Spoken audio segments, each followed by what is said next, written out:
കേരള പോലീസിൻ്റെ ഹെഡ് ക്വാർട്ടേഴ്സിൻ്റെ മുന്നിലുള്ളത്. ഇവിടുന്ന് ഇനിയും ഫണ്ടമെൻ്റൽ റൈറ്റ്സ് വയലേഷനാണ്.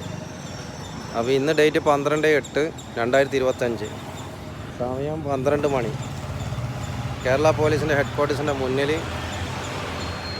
IPS ഇതിലെഴുതിയ പോലീസുകാരനുള്ളിലില്ല പോലും. അപ്പോൾ ഫയൽ നമ്പർ ശ്രദ്ധിക്കുക, എൻ്റെ K1149796. ഈ പോലീസുകാരൻ ട്രാൻസ്ഫർ ആയി പോലും. ഈ പോലീസുകാരനെ കാണണമെന്ന് പറഞ്ഞതാണ് പെറ്റീഷൻ സെല്ലിലേക്കും ഒന്നും വിട്ടില്ല. കേരള പോലീസിൻ്റെ ഹെഡ് ക്വാർട്ടേഴ്സ് പുറത്ത് നിൽക്കുന്ന പേപ്പറും പിടിച്ച് പുറത്ത് നിൽക്കുന്നു. ഒന്നും ചെയ്യാൻ കഴിയില്ല. എന്താ ചെയ്യുക നമ്മളെ നാടിൻ്റെ അവസ്ഥ? അപ്പോൾ നമുക്ക് നോക്കാം നീതി കിട്ടോ ഇല്ലോ. അപ്പോൾ പേപ്പർ ഹെഡ് ക്വാർട്ടേഴ്സിൻ്റെ പേപ്പർ എടുത്തിട്ടാണ് വന്നില്ല, എന്നിട്ട് ഉള്ളിൽ കയറാൻ വിടില്ല എന്നാണ് പറഞ്ഞത്. കയ്യിൽ പേപ്പർ ഉണ്ടാകുന്നു ഗേറ്റിൻ്റെ അടുത്ത്. എങ്ങനെ ഗേറ്റിന് കൊടുക്കുക? ഗേറ്റാണ് ബാക്കിൽ കാണുന്നത്. ഒരു രക്ഷയില്ല. നമുക്ക് നോക്കാം.